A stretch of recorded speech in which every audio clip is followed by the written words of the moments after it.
Welcome to Necromunda Underhive Wars, a tactical RPG set in a sprawling hive city deep into the grim darkness of the 41st millennium. Pick a house, recruit a gang, and vie for control of the Underhive. Our first priority is to build a gang for use in several of the game's modes, starting with Operations. Operations depict the ever-sprawling war for the Underhive between the various gangs of House Escher, Goliath, and Orlok, as they fight each other and among themselves for power, control, resources, and glory. We've chosen a Goliath gang and picked our leader, a heavy melee fighter of the Brawler class. Now we need to hire some members, picking their experience level, class, starting traits, as well as name, gender, and looks. The higher their rank, the more XP they start with, and the more expensive they are to hire. They also have more past injuries and boons that they may be dealing with. These hires also gain us infamy points, as the size and legend of our gang grows. We'll discuss what you do with those in a few minutes. The individual appearance of every fighter can be completely customized, with dozens of different cosmetic options across their entire body, as well as a vast selection of color schemes. If you find a style you like, you can easily apply it across your entire gang. Whether you individualize every member of your gang to their specific personality, or you have a broad gang style, is up to you, and the possibilities are endless. Our lay mechanics started with quite a lot of banked XP, so we can make some decisions about how to level it. We've equipped him with melee weapons, and we'll take the support and trickster class down a close combat focused path as we specialize our gang into brutal hand-to-hand engagements. Every rank up gives some passive bonuses, as well as unlocking active and passive skills, which cost further XP to activate, contributing to more rank ups. After we upgrade some initial stats, we're then going to start picking skills that best fit our intended role. Active and passive skills are greatly varied and are based on rank, class, and house. They can also be upgraded up to 3 times to specialize further with higher stat requirements as they increase.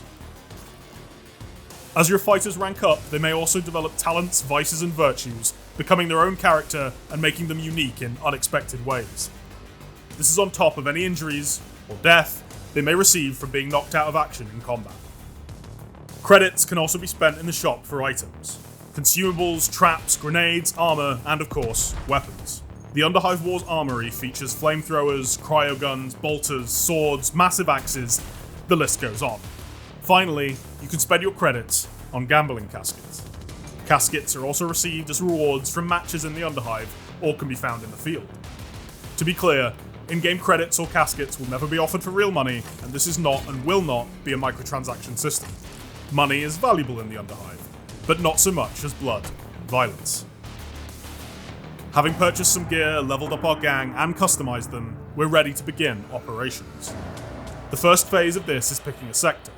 These come in various difficulties, decided by how many enemy gangs there are and their ratings, essentially a power level based on their available gear, level of their gangers, and so on.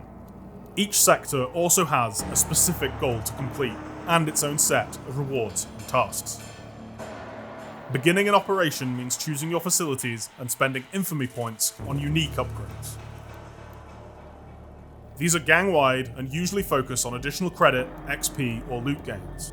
There's a massive selection, so as your infamy increases from battles and hiring, find your preferred combos for your gang. Once you're inside a sector, a mission map will appear. Here you can choose where in the sector you will go to gather resources, fight for glory, or otherwise build your gang and destroy your enemies. In this first case, our chosen target does not have any rival gangs present during this shift, so we collect the loot and go on our way, gaining a moderate amount of XP for our fighters. On the next shift, we encounter an Orlok gang, and so a fight will begin, but not in this video. We also have Skirmish Mode, where you can make multi- or single-player games to your specifications using our wide selection of maps and game modes. Choose enemies and their rating, determine teams, and decide whether the battle will have lasting effects or not. Fight your friends to prove who is better, or team up against the AI for a classic comp stomp. That's just one way to play Necromunda Underhive Wars. We also have a sprawling 15-mission campaign mode tracking the fates of 3 gangs as they dive deep on the hunt for ancient secrets. The following gameplay is taken from Mission 6 of the campaign, featuring the Escher gang, the Bane Cats, led by the brutal and intelligent Tessera.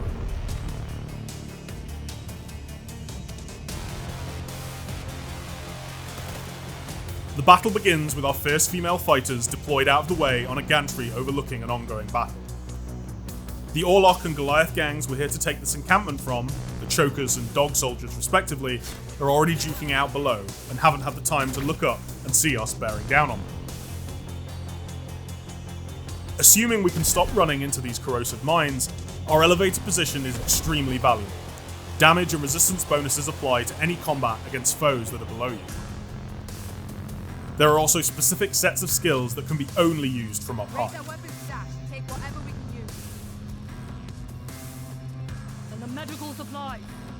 We're a long way from all. However, our close-range specialist flamer and cryo wielders can deal with enemies that find themselves approaching our level.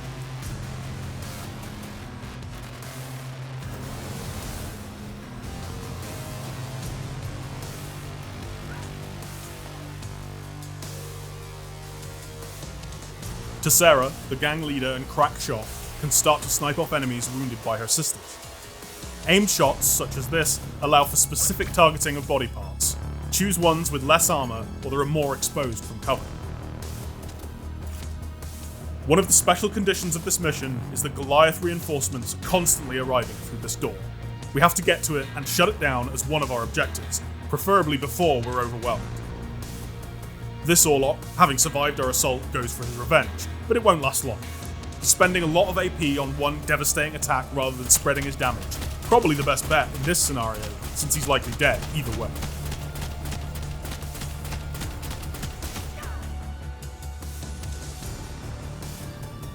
That's him dealt with on our turn, meaning the platform is now ours.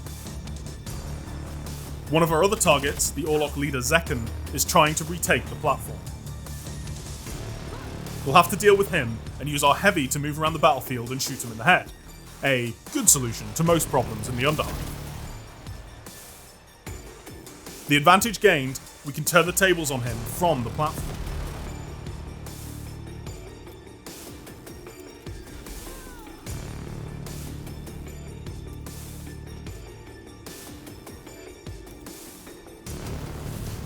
Zekken will be taken out by our final gang member with some long-range shots.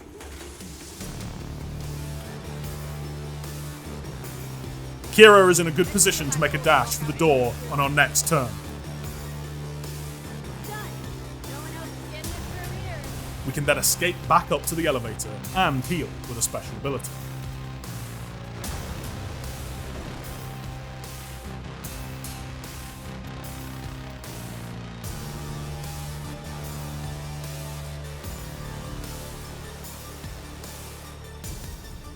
With further incursions onto the upper levels, it's time to show the Orloks why you should never let an Escher, particularly Tessera, close.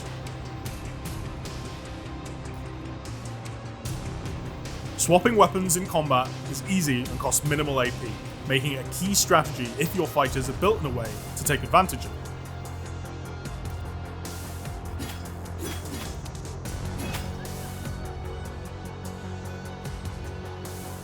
Supporting melee fighters with ranged allies, just like this, is also key. As the fight continues, Kira is in a great spot to toss grenades into the scramble below her. With the Orlok leader dead and the Goliath spewing door locked, cleaning up stragglers is the name of the game. With a more mobile force already on the high ground, the Orloks and Goliaths are easy pickings.